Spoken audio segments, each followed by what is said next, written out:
தமிழ்நாட்டில் திமுக அதிமுக இதனுடைய ஒரு 50 ஆண்டு கால 60 ஆண்டு கால இந்த ஆட்சியின் மீது இருந்த ஒரு கோபம் அல்லது ஒரு வெறுப்பு, ஒரு மாற்றம் வேண்டும் என்று எண்ணியதன் அடிப்படையில் திரைத்துறையிலும் தன் நடிப்பு திறமையின் மூலமாக தமிழ்நாட்டின் ஒரு உச்சபட்ச ஒரு கதாநாயகனாக இருந்த விஜய் எல்லா இல்லங்களுக்கும் சென்று அடைந்திருக்கிறார். எல்லா இளையோர் பார்க்கும்படியான அவருடைய ரீல்ஸு, ஷார்ட்ஸு, அவருடைய நடிப்பு இது எல்லாம் சென்றடைந்திருக்கிறது. அவர் அரசியலுக்கு வந்தவுடனேயே இந்த 2 கட்சிகள் மீதும் இருந்த கோபத்தின் மீது, ஒன்றிய அரசுகள் தமிழர்களுக்கு செய்த துரோகங்கள் மீதும் இருந்த கோபத்தின் வெளிப்பாடாக ஒரு ஆல்டர்னேட்டாக விஜய்க்கு வாக்களித்திருக்கிறார்கள். ஆக ஜனநாயகத்தின் தீர்ப்பை நான் மதிக்கிறேன். ஆனால் ஆட்சி புதிதாக பொறுப்பேற்ற நடிகர் விஜய் அவர்கள் இன்றைக்கு அதிமுக மக்களால் தேர்ந்தெடுக்கப்பட்ட சட்டமன்ற உறுப்பினர்களை இன்றைக்கு 20 நாட்களிலே 21 நாட்களிலே பதவி விலக சொல்லி அவர்களை தன் கட்சியில் சேர்த்து இன்றைக்கு நேற்று மாவட்ட அமைப்பு செயலர் போன்ற பதவிகளை தந்து மீண்டும் ஒரு இடைத்தேர்தலை சந்திக்க அவர் அனுமதிக்கிறார் என்கிற போது அவர் நேர்மையானவரா, தூய்மையானவரா, ஊழலுக்கு அப்பாற்பட்டவரா, ஊழல்வாதிகளுக்கு எதிராக இந்த கட்சி ஊழலை ஒழிப்பதற்காக வந்தவன் என்று சொன்னது உண்மை அல்ல என்று அவருடைய நடவடிக்கைகள் இங்கு தெளிவாக காட்டுகிறது. சார், இப்போ வந்து பாத்தீங்கன்னா நாயகர் ஆணையை பத்தி அவர் நாங்கள் முதல்வராக இருக்கிறவங்க நான் உயிரை பிடிச்சாவது நான் நாயகர் ஆணையை கட்ட விட மாட்டேன் அப்படின்னு சொல்லிட்டு நான் சொன்னா எல்லாமே கேட்பாங்க. நாங்க நடிகர் விஜய் அவர்களை நாங்கள் உயிரை கொடுக்க சொல்லல. நீங்க தமிழ்நாட்டுக்கு வாக்களித்த மக்களுக்கும் வாக்களிக்காதவங்களை எதிர்த்து வாக்களித்த 3 கோடி மக்களுக்கும் சேர்த்து நீங்கள் தான் இந்த நாட்டுடைய முதலமைச்சர். காவேரி என்பது நம்முடைய உயிர்நாடி பிரச்சனை.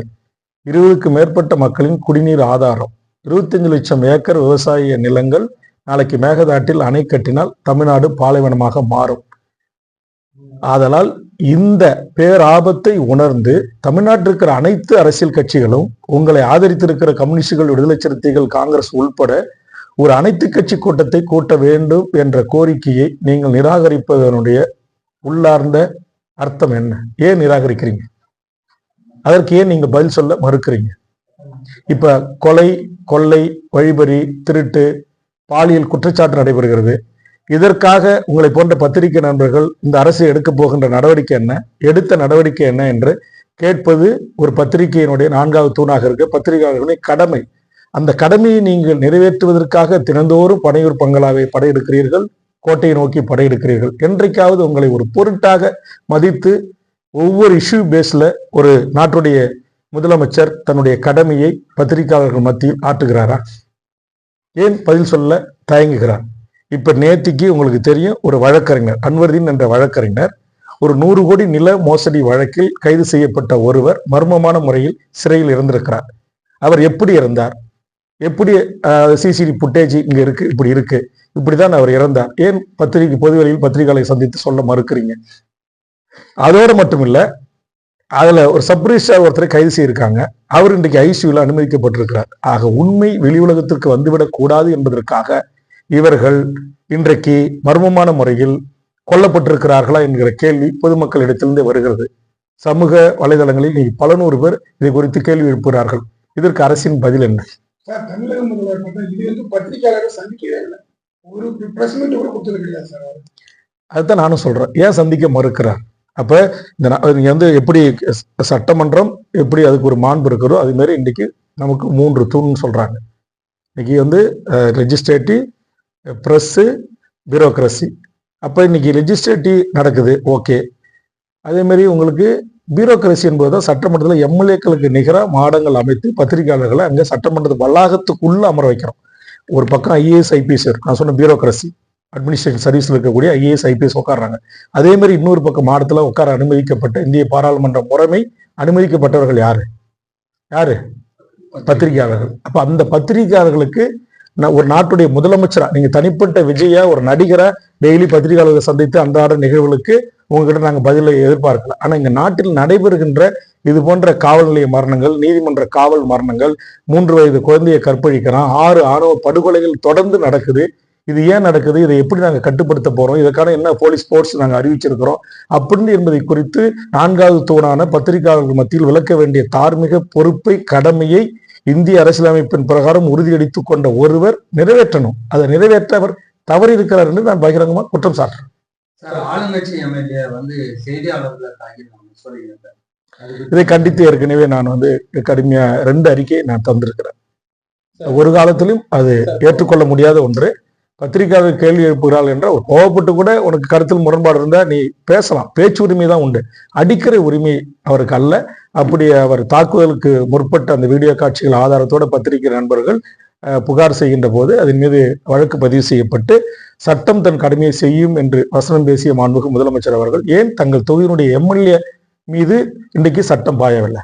ஒரு பாலியல் குற்றச்சாட்டுக்கு உள்ளான ஒரு சட்டமன்ற உறுப்பினர் மீது ஏன் அந்த சட்டம் அனைவருக்கும் சமமான நடவடிக்கையை நோக்கி பாயவில்லை? இன்னைக்கு ஒரு மாவட்ட செயலாளர், தாவேக மாவட்ட செயலாளர் ஒரு பாலியல் குற்றச்சாட்டுக்கு உள்ளாகி இருக்கிறார். பகிரங்கமாக அவருடைய கட்சியினுடைய உறுப்பினரே பல்வேறு தொலைக்காட்சி பத்திரிகைகள் பேசியிருக்கிறார். அது வைரலாக ஆகி கொண்டிருக்கிறது. அதை குறித்து ஏன் அவர் மீது வழக்கு பதிவு செய்யப்படவில்லை? ஏன் அவர் இதுவரையில் கைது செய்யப்படவில்லை? ஆக சட்டம் என்பது அனைவருக்கும் சமமாக இருக்க வேண்டும். எதிர்க்கட்சி தலைவர் உதயநிதி தவறு செய்தாலும் அது தவறு. அப்ப அவரை நீங்கள் கைது செய்து சட்டத்தின் முன் நிறுத்தி அவர் இன்றைக்கு பிணையில் வருகிறார் என்று சொன்னால் ஏன் அதே மாதிரி உங்கள் கட்சியினுடைய சட்டமன்ற உறுப்பினர்களை, மாவட்ட செயலாளர்களை கைது செய்து சட்டத்தின் முன் நிறுத்த தமிழ்நாடு முதலமைச்சர் விஜய் அவர்கள் முன்வரவில்லை? அப்ப இது நீங்க எங்க நேர்மையான ஆட்சி? நீங்க சொன்ன நேர்மையான ஆட்சி, ஊழலற்ற ஆட்சி இன்னைக்கு அடித்தளமே இல்லையே. இன்னைக்கு வழக்கறிஞர், அரசு வழக்கறிஞர் நியமனத்திற்கு பல லட்சங்கள் வாங்கப்பட்டதாக பேசப்பட்டிருக்கிறது. இன்றைக்கும் ஒவ்வொரு பணிகளுக்கும் தொலைபேசி உரையாடல்கள் பல லீக்கேஜ் ஆகி வெளியே வந்து கொண்டே இருக்கிறது. பணம் கேட்கறாங்க, பணம் நாங்க கொடுத்தோம் அப்படின்னு. அப்ப இது ஊழலற்ற ஆட்சி, இது நடப்பதில்லை. இதை குறித்து ஏன் விஜய் அவர்கள் வாய் திறக்கணும்? ஏன் திறக்க மாட்டேன்றீங்க? அதாவது நீட்டு விலக்கு உங்களுடைய கொள்கைன்றீங்க. அப்ப அந்த நீட்டுக்காக போராடிய தமிழ்நாட்டு மாணவர்களை நீங்க அடிச்சு சித்திரவதை செய்து கைது செய்யறீங்க. இப்ப எங்களுடைய தமிழக வாழ்வுரிமை கட்சி அலுவலகத்துல நீட்டுக்கு எதிரான முதல் உயிர் பலியான தங்கை அனிதாவுடைய உடன் பிறந்த சகோதரன் மணிரத்னம் அவருடைய ஒழுங்கமைப்பில் 4 இளைஞர்கள் இன்றையோட 9 நாட்களாக உயிரை பணம் வைத்து தொடர் உண்ணாவிரதம் இருக்கிறாங்க. அப்ப முதலமைச்சர், நீங்க அனிதா வீட்டுக்கு போன முதலமைச்சர் இன்னைக்கு அனிதாவுடைய உடன் பிறந்த சகோதரர் உயிரை பணம் வச்சு அங்க போராட்ட காலத்துல இருக்கிறார். ஏன் அவரை போய் சந்திச்சு கண்டிப்பா நான் நீட்டு விலக்கு பெற்று தருகிறேன், நான் இப்ப காங்கிரஸோட கூட்டணி வச்சிருக்கிறேன், இல்ல நாளைக்கு காங்கிரஸ் ஆட்சிக்கு வந்தா முதல் கையெழுத்து காங்கிரஸோடைய பிரதமரை நான் போட சொல்றேன், நீங்க உங்கள் உயிரை நீங்கள் மாய்த்துக் கொள்கின்ற இந்த போராட்டங்களை கைவிடுங்க அப்படின்னு இறங்கி வர்றதுக்கே அவங்களுக்கு மனசு வரல? நீங்க மெட்ரோ ட்ரெயின்ல நான் பயணிக்கிறேன், நான் ஸ்ரீபெரும்புத்தூர்ல இருக்கிற தனியார் பெரு நிறுவனத்துக்கு உள்ள போய் நான் பார்வையிடுறேன், எல்லாமே ரீல் ஷார்ட்ஸ். அதுக்காக தான் அரசியலா? உண்மையிலேயே உயிரை வச்சு போராடுற அந்த மாணவர்களை போய் ஏன் நீங்க பார்க்கல?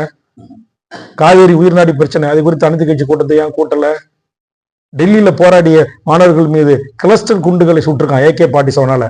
இந்த காவலர் சஸ்பெண்ட் செய்யப்பட்டிருக்கான். தமிழ்நாட்டில் இந்தியாவில் இருக்கிற லெட்டர் பேர்டு கட்சி கூட கண்டிச்சுட்டாங்க, அறிக்கை விட்டாங்க. ஒரு மாநிலத்துடைய முதலமைச்சரா ஏன் நீங்க அதை கண்டிக்கல?